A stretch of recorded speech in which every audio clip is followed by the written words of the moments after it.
Olá pessoal, eu sou o Marcelo Lapson e sejam bem-vindos ao canal Literário. Pessoal, hoje nós vamos dar a continuidade ao nosso querido Bookshelf Tour. Foi um sucesso, então vamos dar continuidade nessa série e aos poucos vamos explorar aqui o meu o meu humilde acervo aqui do canal Literário. Então hoje nós vamos olhar aqui o nicho onde coloco os autores alemães e franceses. Mas antes, se você é novo no canal e gosta de resenhas de grandes clássicos da literatura, bookshelf tours, book hauls e outros vídeos literários, então aproveita e já se inscreve, liga os sininhos para ficar por dentro das notificações de vídeos que são lançados semanalmente. Deixe sua curtida. Comprando as obras aqui expostas ou qualquer outra, você apoia o canal com uma pequena comissão. Desde já agradeço o seu apoio. Pessoal, é claro que aqui o primeiro autor não poderia ser ninguém menos do que Thomas Mann, sim, escritor prêmio Nobel de literatura, né? Famosíssimo escritor alemão, o qual influenciou diversos outros escritores, bem como foi influenciado pelos seus antecessores. Thomas Mann já fez prefácio para livros de Dostoiévski, ou seja, para fazer um prefácio de um grande autor, você precisa conhecer ele muito bem, né? Grande estudioso dos clássicos também. O que destaca Thomas Mann? Quais são suas obras principais? Aqui nesse nicho aqui de alemães e franceses eu não tenho todas as obras do Mann, acho que na verdade todas as obras dele provavelmente preencheria todo o nicho e eu ainda preciso ler algumas que já estão aqui disponíveis, né, para poder comprar mais delas. Bom, falando um pouco, né, de uma maneira geral, primeiramente do Mann, ele vai trazer sim alguns temas. Toda obra do Mann vai ter algum tipo de gênio da arte, né? E a arte vai ser muito explorada, tanto a escrita como a música, a literatura, né? O Mann parece que era um grande humanista, assim, um admirador, né, do potencial humano em produzir conhecimento, né? Particularmente aqui no Dr. Fausto, que eu ainda não li, tá, pessoal? Eu comecei, mas aí aquela história, né, booktuber, começa a ler aqui, ali, e aí acabei ficando um pouco parado, vou ter que retomar a proposta, a resenha desse aqui do Dr. Fausto. Ele está previsto ainda para esse ano, vamos ver se eu consigo cumprir o que foi prometido aí. Para quem lê aqui, né, Dr. Fausto, a primeira coisa que vem à cabeça é o próprio Fausto de Goethe, né? Não é exatamente a mesma coisa, na verdade é bastante diferente. Eu não li o Fausto de Goethe, ainda também pretendo ler, né? Mas certamente o Mann não só leu, como explorou bastante para poder escrever esse aqui. Na verdade, o Fausto é uma lenda germânica que antecede o próprio Goethe. Então, não é que o Goethe inventou isso, né? Isso já era um folclore germânico, né? E é toda aquela história da venda da alma ao diabo, né? E realmente as histórias são bem diferentes. Eu não li, tá, pessoal, o Goethe de Fausto, eu li uns 25%, gostaria de, né? Em uma outra oportunidade ler inteiro, e esse aqui também eu só li uma parte, mas um pouco eu já sei de cada história. O fato é que no Fausto de Goethe existe ali um intelectual que meio que está desiludido com o mundo, né? Ele acredita que não há mais nada aí para ver, para se aprender, né? E o diabo vem e lhe oferece tudo aquilo que ele quiser. Ele faz inclusive uma aposta com o diabo e tudo mais. E aqui segue um tema similar, mas assim, outra época, outro contexto, né? Que aparentemente um grande gênio da música, esse Adrian Leverkühn, né? Ele é um grande gênio, acho que do piano, né? Mas ele está talvez desinspirado e ele faz uma espécie de pacto com o diabo para ter a inspiração máxima, mas ele acaba vendendo a alma. Isso aqui acaba sendo, me parece, uma crítica à Alemanha nazista, né? Que vendeu sua alma ao diabo, né? A gente sabe que os nazistas eram pessoas inteligentíssimas, com PhD, muito cultas, mas isso não os impediu de cometer atrocidades. Aqui é uma crítica do Mann, eventualmente, né? Imagino eu que, assim, a moral e a cultura deveriam andar juntas, né?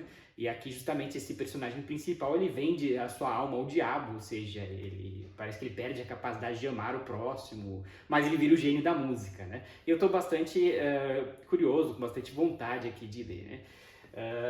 Passando adiante aqui, senão a gente não termina esse vídeo, a famosa Montanha Mágica, né, do Thomas Mann. Sim, aquele calhamaço ali que as pessoas têm medo de encarar, mas não pense dessa maneira, tá? É uma leitura bastante prazerosa. É um Bildungsroman, né? Aquele romance de formação onde a gente vai acompanhar um protagonista por vários anos, né? O que eu acho sempre legal, porque você acaba empatizando mais com as personagens, né? Então, basicamente, o Hans Lorenz Castorp, né? Um jovem engenheiro naval, ele está um pouco, talvez, desiludido da vida, ele está naquela crise existencial, ele tem apenas seus 25, 27 anos, já não lembro, já faz um tempo que eu li, E ele já tá, né, um pouco assim, poxa, tá bom, vamos me formar, e daí, né? E o que eu vou fazer da vida, né? E acaba surgindo essa oportunidade um tanto mórbida, né, de visitar o seu primo doente, né, o Joaquim Ziemßen, no sanatório Berghof. E o Joaquim, ele de fato está tuberculoso e ele está lá internado e o Hans vai visitar ele, a princípio apenas por 3 semanas, sem dar grandes spoilers. Evidentemente ele acaba ficando mais tempo do que essas 3 semanas, eu não vou falar aqui quanto tempo, aqui é só para dar uma prévia, né, uma pequena resenha. Mas há grandes personalidades nesse sanatório Berghof, né? Tem o Sr. Settembrini, famosíssimo, é difícil até entender os discursos dele, né? Um grande humanista, né? Parece que trazendo essa visão de mundo do Thomas Mann, né? De assim, aquele amor à arte, à cultura e aquela rejeição, aqueles valores, digamos, conservadores, talvez limitantes, né, da Idade das Trevas, onde, por exemplo, dizia-se que a Terra é o centro do universo, né, o Sol gira em torno da Terra, né, aquele egocentrismo, né, assim, né, e aquele desapreço, aquela falta de apreço pela ciência, né, e o Settembrini é um grande advogado humanista, não vou dizer ateu. Naquela época, acredito eu que o ateísmo não era um movimento forte, assim, né? E, talvez até os autores tinham medo de serem liberais demais, né? Digamos assim. Mas, assim, alguém mais moderno, né? Mais progressista, sem dúvida, o Sr. Settembrini, né? E em contraponto, o professor Nafta, né? Que vai representar aqueles valores antigos da Igreja Católica, assim, mais medievais, assim, né? E é curioso que esse Nafta vai propor uma espécie de socialismo utópico, mas onde é a igreja que manda no mundo. Não sei, tem umas ideias bem diferentes aqui, né? Mas tem várias outras personagens, suas interações aí nesse curioso sanatório Berghof, paixões e tudo mais. É bastante divertido, sim, e muito instrutivo. Aqui a gente vai conhecer várias ideias, né, da Europa do século XX, né, do começo do século XX. É um livro muito instrutivo e é um livro que, apesar do seu tamanho, é necessário fazer pelo menos 2 leituras, porque na primeira, quem for pegar vai ver que as ideias são muito complexas. É importante uma releitura, quem sabe um dia aí uma leitura coletiva de A Montanha Mágica. O que vocês acham? Coloquem aí nos comentários. Mas, de novo, vai ter várias desses temas do humano, né, da arte, da cultura. Tem até um toque aqui da fantasia, assim, né, de um espiritismo. Eu não vou dar spoilers aqui, né, mas o Mann é um autor muito criativo, né, bastante poético, ele gosta bastante de fazer digressões filosóficas, e por isso que eu acho que a gente aprende muito com ele. Esse aqui foi um presente de uma querida inscrita, Clarissa Amorim Ortélio. E foi esse, os Buddenbrook, né, que levou o Thomas Mann a ganhar o Prêmio Nobel de Literatura em 29, se eu não me engano. Eu não li ainda, eu recebi esse calhamaço recentemente, mas muito me interessa, né? Aqui está escrito até a decadência de uma família, né? Parece que meu colega Lucas, do Diário de Leitura, a gente fez inclusive uma live aqui dos contos do Thomas Mann. Eu vou deixar o link aqui da live, quem quiser dar uma olhada, e ele fortemente me indicou esse aqui, os Buddenbrook. Disse que é bastante dinâmico, bastante interessante, né? Que vai justamente trazer a ascendência de uma nova família e a decadência de uma família mais quatrocentona, mais antiga. Acho que aqui também aparece um tema que ele me falou e que eu esqueci de falar, que tem muito nos outros livros do Thomas Mann, particularmente nos contos do Thomas Mann, que é o contraponto entre burguesia e a classe artística, né? Assim, talvez refletindo aí o passado do Mann, imagino eu, aí, né? Tô especulando aqui, onde talvez ele queria ser um artista, um escritor, e o pai falando, não, vai lá trabalhar numa madeireira, que a gente vê um personagem, né? Nos contos do Thomas Mann, e acho que aqui também, eu não li, tá? Mas me falaram que tem essa ideia, assim, personagens sonhadores, que querem ter aquela vida mais boêmia e mais ligada com a cultura, e em contraponto, né, os ideais da época, que isso é perda de tempo, você tem que trabalhar numa grande indústria, e você tem que ser rico e tudo mais. Aqui também tinha os contos do Thomas Mann, mas foi sorteado para um inscrito muito querido, Marcelo Kumai, já mando um abraço para ele. Fiquem ligados, porque quando chegarmos aí em 3 mil inscritos vai ter mais um sorteio. E aqui a gente só sorteia obra bem legal, aí, nada de assim, aquele livrinho pequenininho, quer dizer, foi sorteado aqui os contos do Thomas Mann, uma obra que eu acabei apreciando muito, E vou deixar o link da live aqui, vale a pena vocês conferirem, que é uma obra bastante legal para conhecer o Thomas Mann. Eu não tenho aqui para mostrar, mas mas vou deixar o vídeo embaixo, onde eu falei com o Lucas do Diário de Leitura. A gente conversou mais de 1 hora sobre essa incrível obra, né? Sobre todos os temas, sobre o panorama histórico da República de Weimar, o contexto histórico que a obra se inseriu e todos os temas da obra. Bom, aqui já acabamos Thomas Mann. Tem vários outros livros que eu quero comprar dele, Cabeças Trocadas, O Eleito, por aí vai. Mas por enquanto vamos ver o que mais temos aqui. Os Anos de Aprendizado de Wilhelm Meister, do Goethe, sim, outro Bildungsroman, um romance de formação. Eu não sei muito aqui sobre essa obra, tá, pessoal? Eu sei que o Goethe foi quem escreveu o Fausto. O Fausto me interessa sobremaneira. O Goethe, assim, o próprio Freud estudou muito Goethe, ele citava muito Goethe, Schiller, né, o famoso poeta alemão. E esse aqui parece que ficou considerado como um dos maiores clássicos da literatura. De novo, acho que a gente vai ver, né, pelo pouco que eu li da sinopse, esse contraponto entre classe burguesa e artística, né? Talvez um jovem aí que, talvez esse Wilhelm Meister, não sei, que ele inicialmente estava fadado a ser um burguês, trabalhar na indústria e tudo mais, e optou para ir para o teatro. Parece até que eles encenam Hamlet aqui. Estou bastante interessado em ler este livro.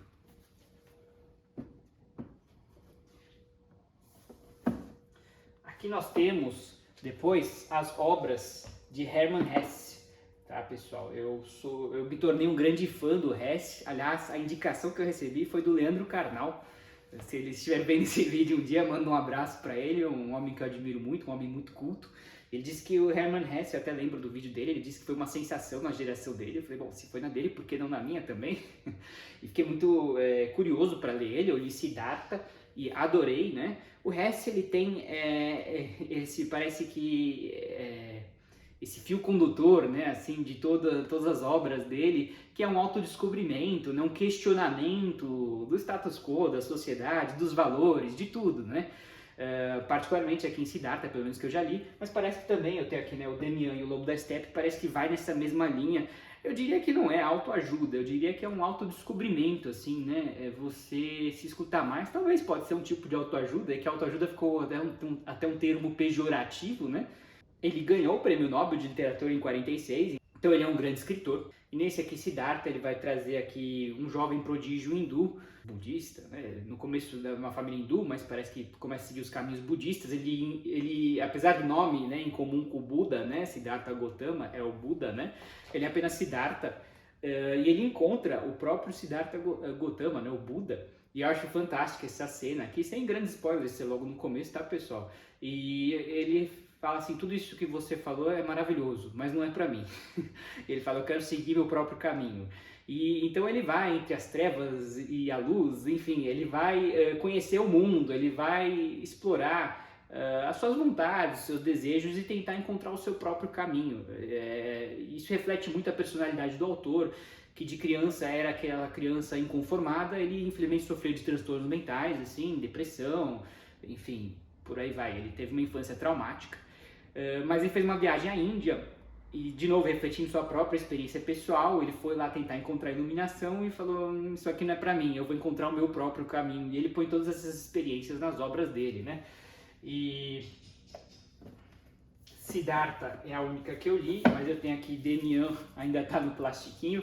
E o Lobo da Steppe, eu li as primeiras páginas, mas eu tô com muita coisa para ler, pessoal. Ainda não tá na hora, é uma leitura que o Hermann Hesse, você precisa estar bastante focado, sabe? Tentar escutar o que o autor quer te dizer. E eu acho, assim, que conversou muito comigo a obra, certamente vai conversar com você. Eu, assim, não sei exatamente aqui do que se trata de Demian e o Lobo da Steppe. Acredito que vai nessa mesma linha, né, de autodescobrimento.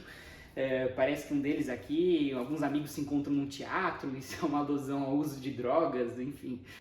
Mas, de novo, essa mesma linha aí do autodescobrimento, assim, de questionar, né, os valores da sociedade.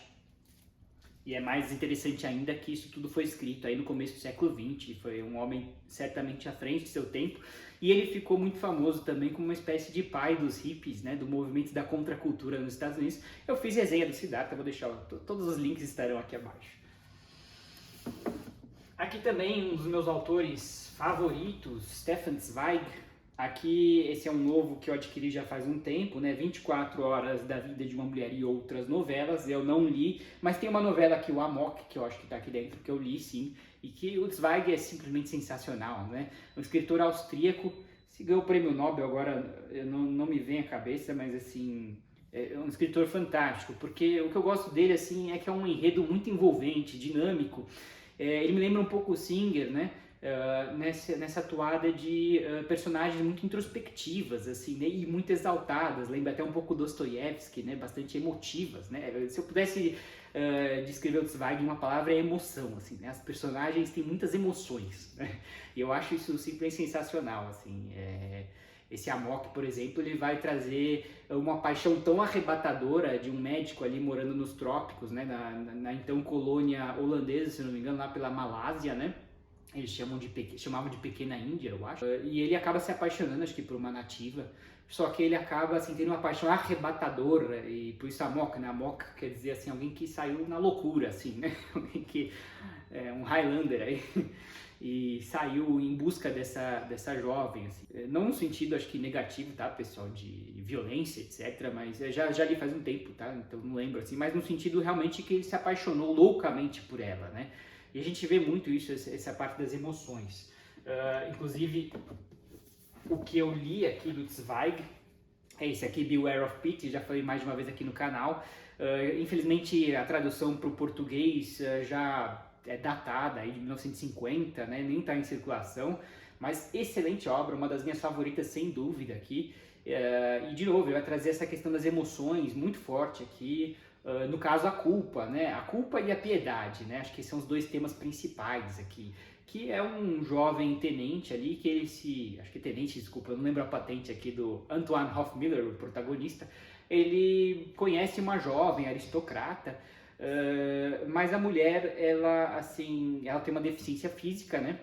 Ele acaba, logo nas primeiras páginas, por exemplo, convidando ela a dançar, ela está sentada, mas aí de repente todo mundo fica horrorizado, assim, quer dizer, você não tem noção, ela é deficiente, ela não pode nem ficar de pé, e ele não sabia, né? E ele foi tomado de choque, e aí que começa todo o sentimento de culpa, né? Que ele fez uma gafe.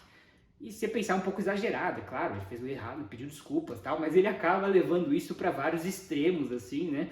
E ele quer talvez nos insinuar o quanto que talvez uma baixa autoestima, né? Acho que é isso que a personagem sofre aqui, né? Quer dizer, ele se sente a pior pessoa do mundo por um crime muito pequeno que ele cometeu ali, uma pequena gafe. Mas isso vai se expandindo e vai levar ele a, enfim, eu não vou dizer aqui, não vou dar spoilers, mas a lugares emocionais, vamos dizer assim, muito distantes aí. É simplesmente uma obra sensacional.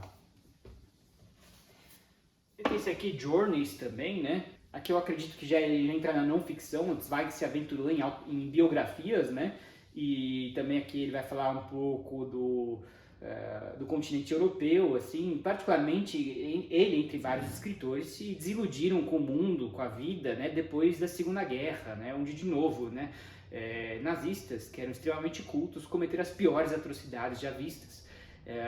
E tudo isso vai de encontro com aquela lógica positivista, né, humanista que prevalecia talvez aí depois da Primeira Guerra, onde foi, vamos reconstruir a humanidade, vamos, né, fazer a cultura renascer para depois, né, cair tudo no buraco, assim, né. O Zweig tem uma obra, The World of Yesterday, né, se não me engano, O Mundo de Ontem, né, que eu acho que trata justamente disso. Eu não li, tá, pessoal, mas já escutei falar, que acho que vai tratar justamente o mundo de ontem, né? Porque hoje já era, assim, era basicamente essa a filosofia.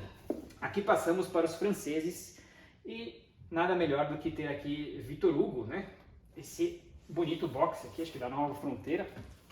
Os Miseráveis não li, tá, pessoal? Mas quem sabe aí ano que vem, porque esse ano aqui não vai dar para ler isso tudo, não. Mas, bom, foi muito adaptada para peças, né? Uma grande obra da literatura, dizem que é uma das maiores aí, bom, maior em tamanho, muito possivelmente. E o Victor Hugo, ele influenciou muito Dostoiévski. Dostoiévski está toda hora citando Victor Hugo, particularmente Diário de um Condenado à Morte, alguma coisa assim, O Último Dia de um Condenado à Morte, porque o Dostoiévski passou por essa situação de estar condenado à morte, ver a morte de perto e escapar dela, né? E ele está constantemente citando Victor Hugo na obra dele. Então eu tenho lido um pouco de Dostoiévski, tenho muita curiosidade de ler Victor Hugo, que certamente influenciou esse grande gênio. E aqui parece que ele vai tratar muito da miséria, né, os miseráveis, ele vai tratar, dizem que aqui tem um relato completo dos esgotos de Paris do século XIX, uma história de redenção, de um ex-criminoso, alguma coisa do gênero, perseguição policial. Ele tem todos os elementos aqui de um thriller, deve ser muito fascinante e eu imagino que foi um grande escritor dessa época. Ele tem muito a nos ensinar. Particularmente parece que ele nasceu bastante católico e, como vários escritores, foram se tornando mais e mais liberais, ao passo que ao fim de sua vida ele parece que ele nem queria, enfim, ser enterrado com um crucifixo. Enfim, cada um tem suas opiniões sobre religião, como eu sou uma pessoa religiosa, mas respeito muito. Eu acho que assim, tem que entender que naquela época os valores talvez religiosos eram muito sufocantes, né? Assim, e aos poucos o mundo foi abraçando a modernidade, né? Até mesmo as religiões. É natural que muitos falam que não queriam nem ver essas coisas pintadas. Né? E aqui nós temos aqui o Corcunda de Notre Dame, né? Ou alguns chamam de Catedral de Paris, que eu até comecei a ler no passado, mas já faz muito tempo, teria que pegar do zero. E parece que o personagem principal, a gente poderia pensar que é o próprio Corcunda, né, o Quasimodo, mas não, eu escutei que é a própria catedral, que é um marco histórico, e aqui ele vai dar descrições muito detalhadas da Catedral de Notre Dame de Paris, deu origem ao clássico aí da Disney, né? Eu tenho muito interesse em ler, eu não sei exatamente que temas vai trazer aqui, mas parece que, né, é essa pessoa mal amada, né, o Quasimodo, que ele nasceu com deficiências, parece que ele foi abandonado, é um pobre coitado. E uma história talvez é de redenção, não sei. Ou não sei se tem final feliz. Eu nem lembro da Disney, porque eu acho que eu era criança quando eu vi esse... Certamente eu era criança quando eu vi esse grande clássico. E não sei se a Disney reflete também aí o quanto reflete, né, o Victor Hugo de verdade. Aqui temos Pantagruel e Gargantua, de François Rabelais. Ou, na época, ele publicou sobre o anagrama de Alcofribas Nacier. É um anagrama, são as mesmas letras, mas aqui esse é um livro aqui de mais ou menos 1500, certo? Ou seja, final do século XV, começo do século XVI. Esse François Rabelais é uma personalidade que muito me fascina, assim, né? Tem que ver que ele nasceu na era medieval e ele começou aí como monge franciscano e depois beneditino. Eu francamente, eu sou judeu, não conheço as diferenças, mas o pouco que eu li parece que os franciscanos eram mais conservadores e ele queria estudar várias outras ciências e proibiam ele veementemente. Vamos lembrar que ele estava na era das trevas, aí da idade medieval, e ele foi expulso dessa ordem e ele inclusive ele teve filhos, mesmo sendo monge. É aquele tipo figura controversa, assim, que inclusive queria criticar mesmo. E depois ele passou para a ordem beneditina, porque lá parece que ele tinha mais liberdade de ação, de estudos. E aqui é incrível como isso foi escrito há 5 séculos. É uma enorme crítica à censura da época, porque todos os livros passavam pela censura da igreja. É uma crítica, né, uma sátira a todo o sistema da época, religioso, social, assim, né? E de novo, né, a sátira a gente pode pensar, é um cínico aí, desencanado com o mundo. Não, mas por um lado talvez, né? Mas por outro, a pessoa precisa ter muita cultura para poder fazer uma crítica social aguçada. E é o caso aqui desses gigantes, o Pantagruel e Gargantua, que eles são, parece que glutões aí, são gigantes. E assim, é um tipo de ficção, eu comecei a ler, tá pessoal, parei porque entrou outras coisas, mas é um tipo de ficção que ele não espera que você o leve a sério, assim, né? Porque você pega um Senhor dos Anéis, ele tem criaturas fantásticas, mas existe ali uma ordem lógica, mesmo na ficção, assim, né? Aqui, acho que vai falando, por exemplo, do nascimento do Pantagruel e como que, enfim, da mãe dele não só saiu ele, como saíram 70 vendedores de defumados e mercadores. E ele vai indo pro absolutamente fantástico. Ele... De novo, né? Por um lado ele não quer que você o leve a sério, ele quer meio que zombar de tudo, mas por outro acho que imaginou que ele quer ser levado a sério de certa maneira. Mas eu tenho bastante curiosidade aqui de ir pra frente. É uma crítica à Bíblia, enfim, mas de novo, eu sou uma pessoa religiosa e eu acho assim que na época os sistemas eram tão repressivos que eu entendo a pessoa querer ir pro total outro extremo, mas mesmo hoje também eu respeito totalmente os ateus, não tenho nada contra ninguém aqui. Inclusive, eu acho que a religião, a grande, se me permitem aqui, a maior mensagem de qualquer religião deve ser o amor universal, a qualquer pessoa, não importa etnia, raça, orientação sexual, temos que amar a todos igualmente, essa é a minha opinião. Imagina eu que Deus não queira que discórdia no mundo. Enfim, voltemos ao vídeo. Bom, aqui temos a obra de Stendhal. Eu francamente não o conheço muito, eu sei que ele está entre os grandes clássicos aí da literatura francesa. E é um romance histórico que a gente pode ver aqui na capa, né? Parece que é o Napoleão, né? Parece que ele vai tratar da França napoleônica. E eu gosto muito de romances históricos, eu acho que é uma maneira divertida de a gente aprender história. Infelizmente eu não conheço muito da obra para poder comentar. Eu sei que, como eu falei, romances históricos muito me interessam. Não poderíamos esquecer do argelino Albert Camus e suas obras. Aqui temos aqui A Peste, que já foi feita resenha no canal, vou inclusive deixar o link aqui. Temos O Homem Revoltado, temos aqui O Estrangeiro, está programado ainda para esse ano, e O Mito de Sísifo. O A Peste eu já li, eu posso dizer, eu li inclusive durante o confinamento do Covid, parece que as vendas desse livro dispararam, afinal ele trata de uma peste, né? Então, tem tudo a ver com Covid, lockdown inclusive, mas ele vai muito além, ele vai trazer o famoso tema do absurdismo, como que a vida é um absurdo. Evidentemente ele era ateu, ele acreditava que, num certo niilismo, que a vida não tem sentido, que tudo é aleatório, tudo é um acaso, a vida é um grande absurdo. Afinal, eu entendo a dúvida dos niilistas, por que coisas ruins acontecem com pessoas boas e vice-versa. Mas aqui é uma história de superação, uma história de assim, tá bom, segundo eles a vida não tem sentido, mas nós vamos criar o nosso sentido, nós vamos ser a melhor versão de nós mesmos que nós pudermos ser. Então aqui vai tratar muito do médico, né, o Dr. Bernard Rieu, que ele vai ser o médico de combate à pandemia, arriscando sua vida e sabendo que o impacto dele não vai ser talvez tão grande, mas é o melhor que ele pode fazer. E, enfim, vai ter várias personagens muito interessantes. E de novo, que eu já falei aqui e repito, a gente poderia pensar que o Camus, por ser um grande filósofo, não seria um grande escritor de ficção, mas ele é. O enredo das obras são simplesmente sensacionais, o que torna divertido aprender filosofia enquanto a gente lê uma ficção muito interessante, né? Aqui a gente tem também O Homem Revoltado, aqui já é um ensaio, mais para não ficção, né? Onde ele vai se opor a qualquer tipo de autoritarismo, porque na época existiam assim, movimentos tanto de direita como de esquerda que pregavam que para atingir os seus objetivos você precisava cortar cabeças, literalmente. E ele falou, eu sou absolutamente contra isso e tem muito fundamento, afinal, quem decide que cabeça cortar? É um problema isso, né? Se a gente fala, bom, esse aqui está me atrapalhando, vou cortar a cabeça dele, mas quem fiscaliza se isso é certo, se essa é a cabeça certa a ser cortada? É claro que o certo, por lógica, é não cortar nenhuma cabeça, né? Mas justamente por isso, quem vai definir esse senso de justiça, se todo mundo começar a fazer justiça com as próprias mãos, o mundo, né? Olho por olho, dente por dente, e o mundo sai cego, né? Eu acho que é assim que sai a frase, não sei.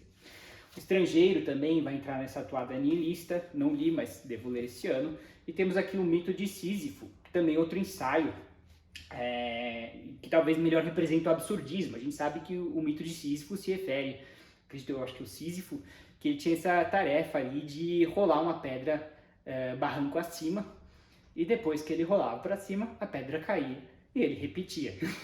Então é um absurdo, né? Era um emprego absolutamente inútil. Alguns até faziam a piada de que pelo menos ele tinha uma segurança do emprego, que o emprego ele nunca ia ser demitido, o Sísifo.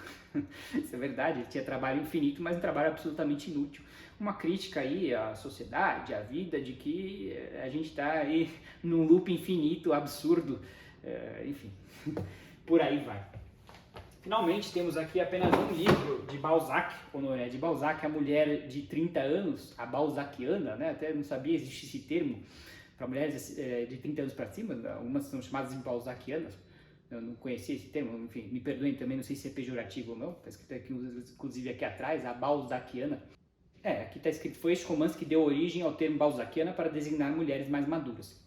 Mas enfim, Balzac foi um grande escritor de mulheres, era um homem, mas escrevia muito sobre o universo feminino.